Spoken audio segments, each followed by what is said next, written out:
ইসলামাবাদ ওয়াহিদের পাড়ায় সড়ক দুর্ঘটনায় শফি আলম নামে এক কিশোর নিহত হয়েছে।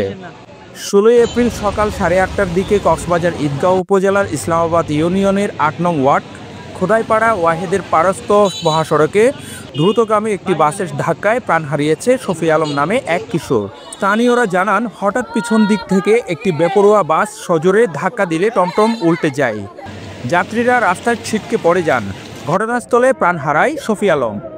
আহত হন আরও 2 জন। নিহত শফি আলম ইসলামাবাদ 8 নং ওয়ার্ডের ফকিরা বাজার বাম বাগানের বাসিন্দা মোহাম্মদ লালুর পুত্র। শোকে স্তব্ধ হয়ে পড়েছেন নিহত শফির বাবা মা, আত্মীয় স্বজন এবং পুরো গ্রামবাসী। ঘটনার পর ঈদগাঁও থানার পুলিশ ও হাইওয়ে পুলিশ ঘটনাস্থলে এসে নিহতের সুরতাহাল তৈরি করে মরদেহ ময়নাতদন্তের জন্য সদর হাসপাতালে মর্গে প্রেরণ করেন। News desk, CCN.